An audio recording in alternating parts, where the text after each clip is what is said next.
mga kabuhay OFW, today's video ay nandito na at naikabit na natin ang pressure transducer, no? Kahapon lang ay nag-video tayo tungkol dito sa leak. Ngayon ay nakakunik na siya, no? Iba man yung design niya, ito ay medyo may pagkamaliit. Samantala yung original ay medyo malaki at kulay blue. At yun nga, i-check natin doon sa plastic kasi andun yung mga nakalagay doon kung ano yung mga yan yung sticker niya, yun po yung original niya doon sa kulay blue na pressure transducer or digital pressure transducer. Yan, ano lang natin yan. Sa range niya ay mayroong 30 bar.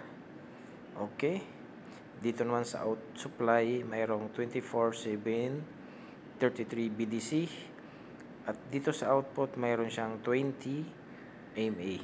Okay. At dito naman tayo sa wire niya, sa in at saka sa out. Sa in ay kulay brown, doon naman sa kabila ay kulay brown.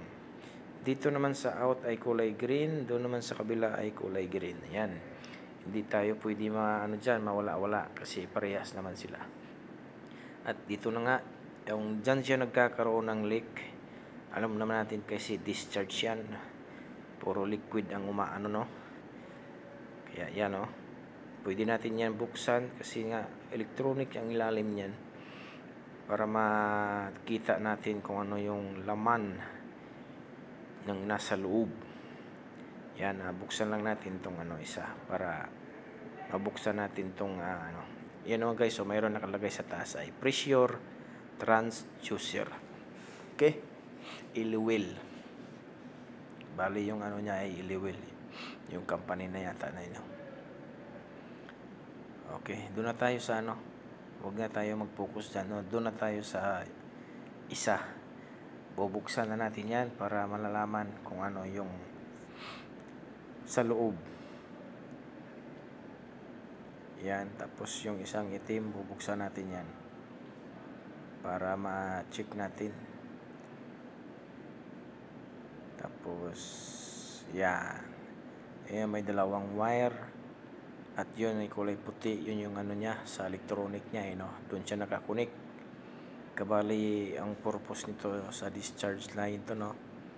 Kabali, pressure transducer. Mayroon nakalagay din dyan sa sa gitna na natakpan ng sticker. Mayroon nakalagay na sensor. Kabali, ipalagay na lang natin na sensor na rin yan.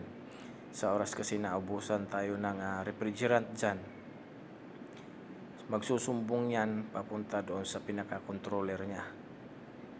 Yeah, ang nakalagay doon sa pinaka-mismong control niya ay may nakalagay doon na default, no?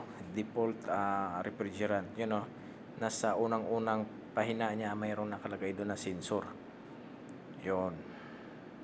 Yeah, doon na tayo sa sa panel board na controller. Ayan, yan po yung nakalagay na default refrigerant. Sa oras na naubusan tayo ng refrigerant, tapos nasisense doon ng natin, yun, isa-shutdown ng system niya, no? Nagsa-shutdown yung system natin.